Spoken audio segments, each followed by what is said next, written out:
ప్రభు అయినటువంటి యేసుక్రీస్తు వారి పరిశుద్ధమైన నామంలో తండ్రి అయిన దేవాది దేవునికి నిత్యము స్తుతియు స్తోత్రములు, మహిమయు ఘనతయు ప్రభావములు యుగయుగములు ప్రభువునకే చెల్లునుగాక. ఆత్మీయులారా, బాగున్నారు కదా? దేవుని మహాకృపను బట్టి మరో పర్యాయం మనం ఇలాగున కలిసి ప్రభుని వాక్యము ధ్యానించే భాగ్యం మహాదేవుడు మనకు అనుగ్రహించున్నారు. దయగలిగిన ఆయన ఆత్మచేత సమభూమి గల దేశమున ప్రభు మనలను నడిపించునుగాక. నేటి దినాన వాక్య ధ్యానము కొరకిన భాగం ద్వితీయోపదేశకాండం 4వ అధ్యాయం 35 నుండి 40 వరకున్న వచనాలను మనము ధ్యానం చేయబోచున్నాం. 40వ వాక్యం, మరియు నీకును నీ తరువాత నీ సంతానపు వారికి క్షేమము కలుగుటకై నీ దేవుడైన యెహోవా సర్వకాలము నీకిచ్చుచున్న దేశములో నీవు దీర్ఘాయుష్మంతుడు వగునట్లు నేడు నేను నీకు ఆజ్ఞాపించు ఆయన కట్టడలను ఆజ్ఞలను నీవు గైకొనవలెను. ప్రార్థన. మహాపరిశుద్ధుడా, ప్రేమగల తండ్రి, కృపగల దేవ, వందనాలు, స్తుతులు, స్తోత్రాలు చెల్లిస్తూ ఉన్నాము. అపారమైనటువంటి మీ ప్రేమ, మీ దయ, కృప, వాత్సల్యతను బట్టి నిండు మనసుతో స్తోత్రాలు చెల్లిస్తున్నాం. సహాయం చేసి మేలుతో నింపండి. ఈ వాక్యం నాలో, మాలో, అందరిలో ఫలభరితం చేయండి. మీ సన్నిధి తోడయుండును గాక. కృపచేత కనికరించమని, వాక్కు చేత మాతో మాట్లాడమని యేసయ్య మహోన్నతమైన నామంలోనికి ప్రార్థించిన మనవులన్నీ పొందియున్నామని నమ్ముచున్నాము మా పరమ తండ్రి. ఆమేన్. ప్రియులారా, బాగున్నారు కదా? ఈ కొద్ది వచనాలలో దేవుడు కొన్ని దీవెనకరమైన వచనాలు, శుభాలను పలికి తన సేవకుడైన మోషే ద్వారా ఇశ్రాయేలుకి తెలియపరుస్తున్నారు. చూడండి, ఏంటి ఆ శుభాలంటే, నీ తరువాత నీ సంతానపు వారికి క్షేమము కలుగుటకై. మొదటిది క్షేమం. నీకిచ్చుచున్న దేశంలో దీర్ఘాయుష్మంతుడు వగునట్లు అని అన్నారు. ఒకటి, దీర్ఘాయుష్ను కలిగి క్షేమంతో జీవించడం అన్నమాట. ఈరోజు మానవునికి కావలసింది కూడా అదే కదా, ఆయుష్. ఇంతకాలం బ్రతకాలి, ఇంకా బ్రతకాలి అనేటువంటి ఆశతో ఎంతోమంది ఎదురు చూస్తున్నారు.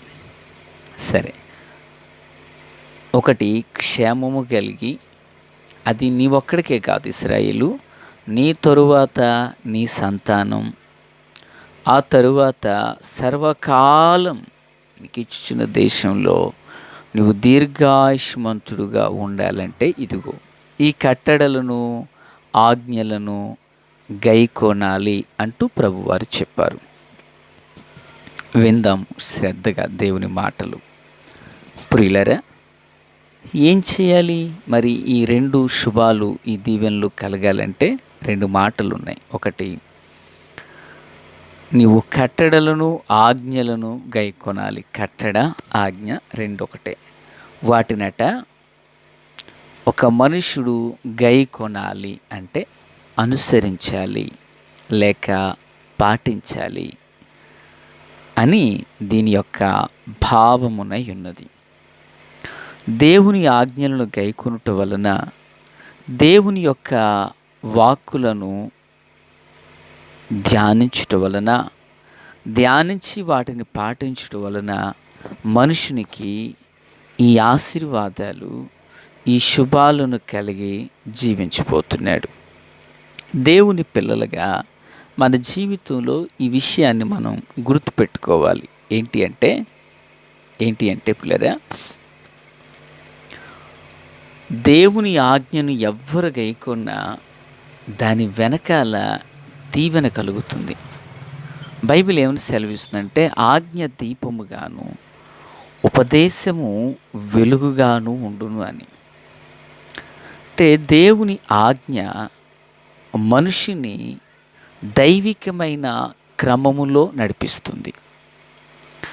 ఆ ఆజ్ఞని ఎవరైతే గైకొంటారో వారు దేవుని మాటకు లోబడిన వారు అని అర్థం. దేవుని వెంబడి జీవించుచున్నారు అని అర్థం. దేవుని సన్నిధిని వారు వెతుకుచున్నారని అర్థం.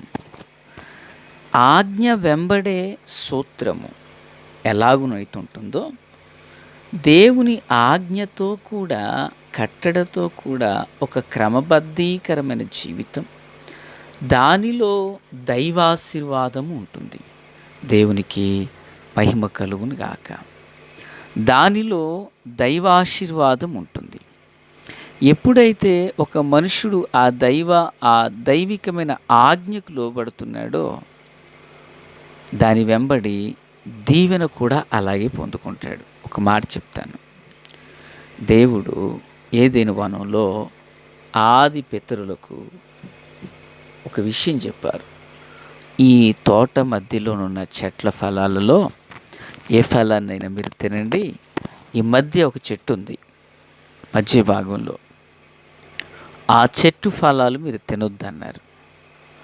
వారు దేవుని ఆజ్ఞను గైకొని ఆ మాటకు లోబడి వారు జీవిస్తున్నారు. జీవించుచున్న ఆ తరుణంలో, ఆ కాలంలో ప్రియులారా, బాగా వింటున్నారా, వారు దేవుని మహిమతో జీవించారు. ఎందుకంటే దేవుడు మహామహిమ కలిగిన దేవుడు కదా. ఆ మహామహిమ కలిగిన దేవునితో వీళ్ళు సంచరించారు. దేవుడు వారితో సంచరించారు. అంటే దేవుని మీద ఏ మహిమ ఉందో నరమాతుడు చూడలేడు కదా దేవుని. మోషే ట్రై చేశాడు, నా వెనక పార్వశ్యాన్ని చూడని చెప్పి దేవుడు తను ఏం చేశారు, చేతితో కప్పారు కదా.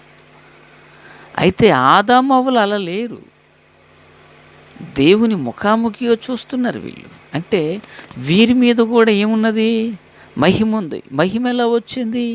దేవుని ఆజ్ఞను గైకొని వారు జీవిస్తున్నారు గనక దేవుని మహిమ వారి మీద ఉంది. Praise the lord. దేవుని మహిమను కలిగి జీవిస్తున్నారు. ఎప్పుడైతే ఆజ్ఞను అతిక్రమించారో, వింటున్నారు ప్లేరా, ఎప్పుడైతే ఆజ్ఞను అతిక్రమించారో దేవుని మహిమ వారి మీద నుండి పోయింది. మహిమను కోల్పోయారు వాళ్ళు. వింటున్నారు కదా, మహిమను కోల్పోయారు. దేవుని ప్రసన్నత, ప్రభావం వారిలో లేదు. యథావిధిగా ప్రభు వచ్చి ఆదామని పిలవగానే వారు మాట్లాడట్లేదు. ఆదామా ఆదామా అంటూ పిలుస్తుంటే, నేనున్నానయ్యా చెట్టు చాటును దాక్కున్నా. ఎందుకు అక్కడ దాక్కున్నావు? నేను దిగంబరిగా ఉన్నాను. అసలు నువ్వు దిగంబరిగా ఉన్నావని చెప్పింది ఎవరు? ఒకవేళ పండుగన తిన్నావా అని ప్రభు అడిగితే అవును తిన్నాము. అంటే ఆజ్ఞను ఎప్పుడైతే ఉల్లంఘించారో మహిమను కోల్పోయారు. ఆజ్ఞను ఎప్పుడైతే గైకొన్నారో మహిమాయుక్తమైనటువంటి జీవితాన్ని వాళ్ళు జీవించగలిగారు. మరి ఇది నాన్న ప్రభు మాటలు వినిచిన ఆత్మీయులారా, మన జీవితంలో దేవుని ఆజ్ఞను మనం ఎప్పుడైతే గైకొంటామో, దేవుని ఆజ్ఞను మనం ఎప్పుడైతే అనుసరిస్తామో, ఆ ఆజ్ఞ మనలను క్రమపరిచి దేవుని కృప కొరకు కనిపెట్టేటట్లుగా చేసి కృప పొందుటకు హేతువుగా మారుతుంది. ఆమేన్. వారి ఆజ్ఞను గైకొని కట్టడలను అనుసరించినంత కాలం ఆదాము యొక్క వయస్సు లిమిట్ కాదు, లిమిట్ ఆయన చేసుకున్నాడు. ఎల్లకాలం జీవించాలనేది దేవుని ఉద్దేశం. అయితే వారేం చేశారు? ప్రభు చెప్పారు తినదినాన్ని చచ్చిపోతావు అన్నారు కనుక అదే జరిగింది. తినకుండా ఉంటే బ్రతికేవాడు కదా. ప్రభు వాక్యం సెలవిస్తుంది, నీ తర్వాత నీ సంతానానికి క్షేమము కలిగినట్లు నేను నీకు ఇచ్చుచున్న దేశంలో దీర్ఘాయుష్మంతుడవునట్లు. దీర్ఘాయుష్ ఎక్కడ దొరుకుతుంది? దేవుని ఆజ్ఞని గైకొనుటలోనే కదా. క్షేమం ఎక్కడ దొరుకుతుంది? దేవుని ఆజ్ఞను గైకొనుటలోనే కదా. ఈ మాటలు వినిచిన వారులారా, నీ ఆయుష్ అరాకొరగా ఉంటుందా? సమాధానం లేక ఉంటున్నావా? యోచించు. ప్రభు పాదాలు పట్టుకో. ప్రభు వాక్యం సెలవిస్తుంది, ఆయన క్షేమమును దీర్ఘాయుష్ను దయచేసే దేవుడు. కనుక దేవుని ప్రియమైన పిల్లలుగా ఆధ్యాత్మిక దైనందిన జీవితంలో ప్రభు కొరకు కనిపెడదాం. ప్రభు ఆశీస్సులు సమృద్ధిగా పొందుకుందాం. ప్రభు దీవెన మనందరికీ తోడయుండును గాక. ఆమెన్. తండ్రి దేవా స్తోత్రాలు. వాక్యం అందరి హృదయాల్లో ఫలభరితం చేయండి. మేలు చేత నింపండి. రాకడ కొరకు, రాజ్యం కొరకు సిద్ధం చేయండి. సియోనులో నుండి మీ కృపాహస్తం తోడు అనుగ్రహించమని ప్రార్థిస్తున్నాం.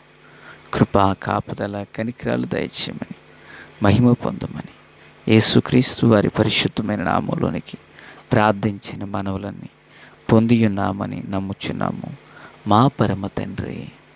ఆమెన్. Praise the lord.